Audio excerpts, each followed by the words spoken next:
really made you want to be a writer? As you mentioned, it's not necessarily the most lucrative career. So what kind of drove you onwards? I never wanted to be a writer. I just wanted to write.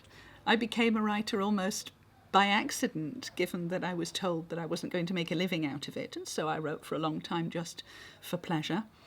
And then I finally got a kind of break in that one of my books became successful enough for me to realistically think of giving up my teaching job and write full time. And do you think, in a way, because you were writing for yourself, for the pleasure of it, that's what allowed you to find your voice and to sort of keep changing and not kind of say, oh, I've got to write this to make money? I don't think anybody should go into writing to make money. It's not a viable way to make money for most people, and the average writer doesn't make a living. And so anybody who goes into writing expecting to make money is probably not going to be happy. No, I think, I felt no pressure because I wasn't relying on it financially. I was able to do pretty much what I wanted, and I still do pretty much what I want. And I think I've been lucky in that respect. And from what you read of Different Class, you seem to have sort of a great sense of humour in the books, but also the almost desire to mock those who take themselves too seriously, not necessarily in a negative way, but kind of rib them a little bit. Do you think that's a fair comment? I think you're probably right. I find people interesting generally. I think that people often have elements of the ridiculous in their personality that they're not aware of, and very often that comes out in the characterisation, particularly when I'm writing about this particular environment, which is school teachers, and quite often elderly school teachers in a very formal, very patriarchal environment. So there are elements of farce there. There are also elements of tragedy, because all schools are stages for both. So you mentioned it took you 8 years to get around to writing your first book set in the school, and you brought back Australia for this one. What was it like actually sort of writing about an environment you'd experienced sort of? Well, I wouldn't write about an environment that I hadn't experienced in many ways, because when I write about a place, the place is as important as any of the characters. And so I think it was inevitable that I was going to write about schools, given that it's something that I know so well. But I wanted to get some distance from it, partly because I was exploring writing all kinds of other things, but also partly because I have a tendency not to want to write about what's at my front door. And so I needed to allow a certain level of distancing and nostalgia to happen before I was happy to go back to those places. And you've expressed sort of a healthy disdain for labelling and sort of pigeonholing of, it's a man's book or a woman's book or anything like that. Do you think that kind of labelling is harmful to people's enjoyment of literature? I think anything which is unnecessarily labelled or gendered to deliberately exclude sections of the readership is unhealthy and wrong. I think books are books, and they're about people, regardless of the gender of people. We generally want to know about people, and so to say that this book is about women, therefore it's only for women, seems slightly pointless, given that men and women interact quite nicely most of the time and benefit from being together and learning about each other. And in literature and in film and a lot of fiction, there seems to be this sort of habit of, as you said about Chocolat, telling you, no one will read this.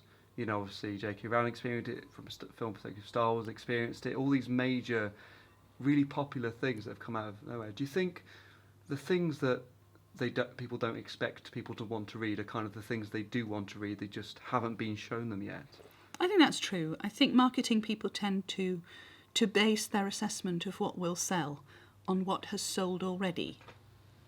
I think the public is quite receptive to things that they haven't already seen and read a zillion times before, and so they are looking for the new thing, whereas marketing people tend to want to look at the comfortable, previously successful thing, and they're not always terribly good at spotting new possibilities because they don't want to take risks.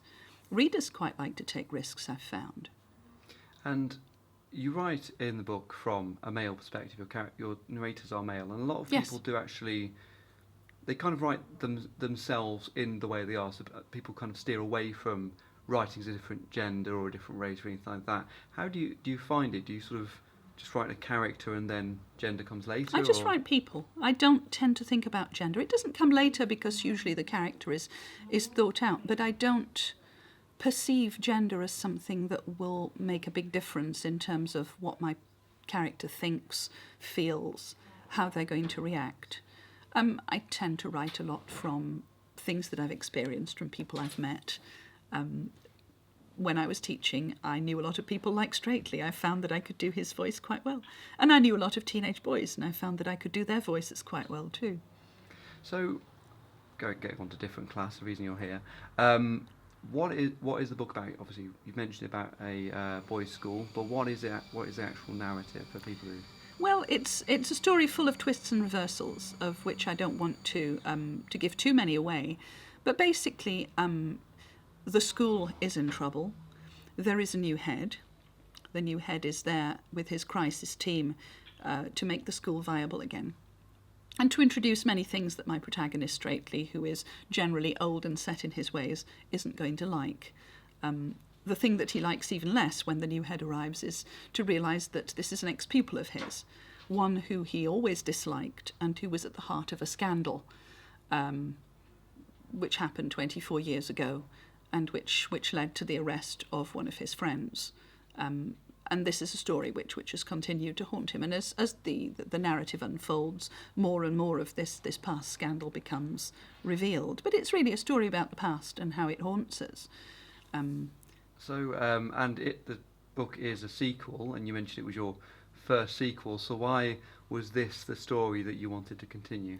Well, I felt that Gentlemen and Players, which directly precedes it, left so many open doors that I wanted to tell another story and to try and continue with that community. I think there are a lot of stories in schools. Plus, selfishly, I liked doing Straightley's voice, and I found that I liked him as a character. And I wanted to see where he was and what he was doing. And finally, who is Straightley? What kind of person is he? What can people expect from this voice? Well, he is... this narrative happens in the early 2000s. For that, he is already old-fashioned. He is a sort of Mr. Chips character. He is old before his time. 65 is no great age, but he is of his generation. He's a bachelor. He has devoted his life to his school and to the boys at his school, of whom he's very fond. He has his faults. He's set in his ways. He's not terribly comfortable with women. He doesn't like email. He doesn't like PowerPoint. He mistrusts the men in the suits who are trying to change education. But basically, he's got a good heart and a strong moral core. And although, in some respects this is a murder mystery, he is not a detective in any way. He is more of a hapless bystander.